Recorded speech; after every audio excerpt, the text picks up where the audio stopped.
What if the art of living gracefully is actually simple, but we've been looking in the wrong places? I've spent years searching for that answer in rules and routines and style hacks and tips and tricks until I realized that living gracefully begins somewhere much more personal. And when I first started realizing this, everything shifted for me. How I dressed, how I traveled, how I connected with people, even how I moved through the day. Hi, I'm Lori, and welcome to Gracefully Lori. I created this space for women who want to live authentically, express themselves with intention, and cultivate a grounded modern grace. Today, I want to share with you the shift that elevated my life, a shift that helped me understand that graceful living isn't about presenting perfection. It's about living with clarity, alignment, and confidence, the three pillars woven throughout everything we'll explore together on this channel. Every topic on this channel, how we dress, communicate, connect, host, travel, set boundaries, and carry ourselves, begins with those three elements. And today, I want to take you back to the first time that this came alive for me. So some years ago,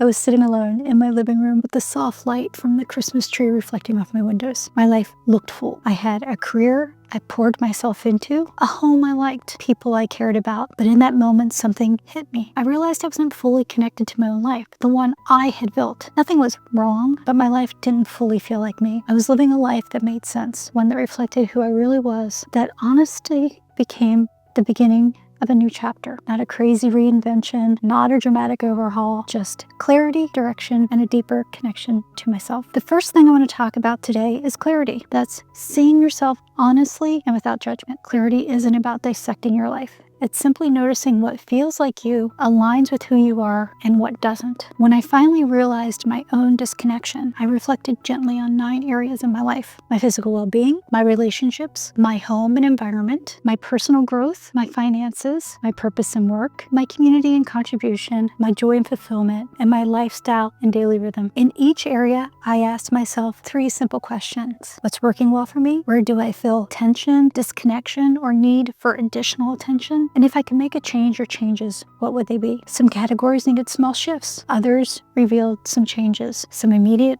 others long-term. And a few were already aligned. This wasn't about fixing myself. It was about seeing myself clearly and deciding what, if anything, needed to evolve in my life. So how did this manifest itself for me? One major example, I recognized I had outgrown my home. Nothing was wrong with it, but it no longer reflected who I was or what I needed. Within a couple years, I moved into a space that better supported me and my life. A smaller realization, I noticed I wasn't bringing enough joy into my life through my hobbies and activities. So I made a small joy list, experiences and activities I wanted to weave into my life that year. What I learned: clarity works at every scale. Sometimes it reveals one small shift, sometimes several, sometimes none at all, but it helped bring me back to myself. Next came alignment. Alignment is where clarity becomes lived. It's the quiet process of letting your inner truth shape your outer choices. For 1 week, I simply observed myself. What lifted me? What drained me? Where did I feel most like myself? And where was I performing? Some things I assumed were me no longer felt true. Other things I had brushed aside ended up being deeply energizing. Alignment isn't instant. It's a series of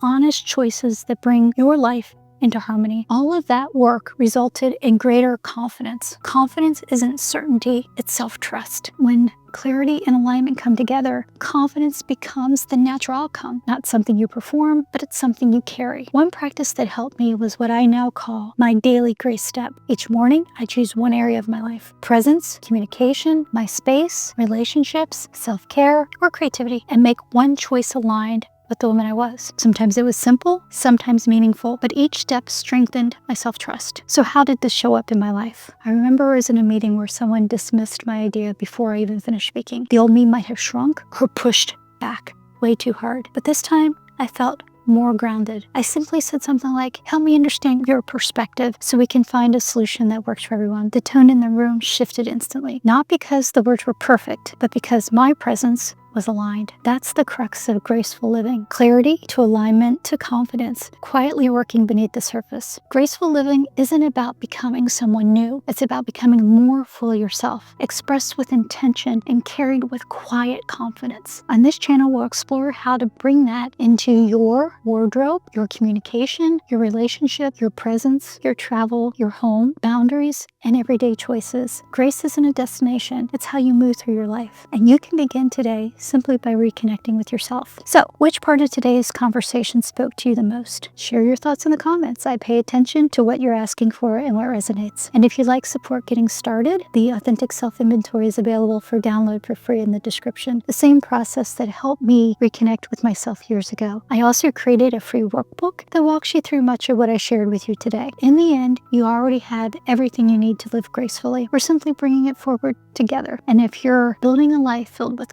presence, intention, and grace, please make sure you're subscribed. There's so much more to explore together. Until next time, my graceful friends.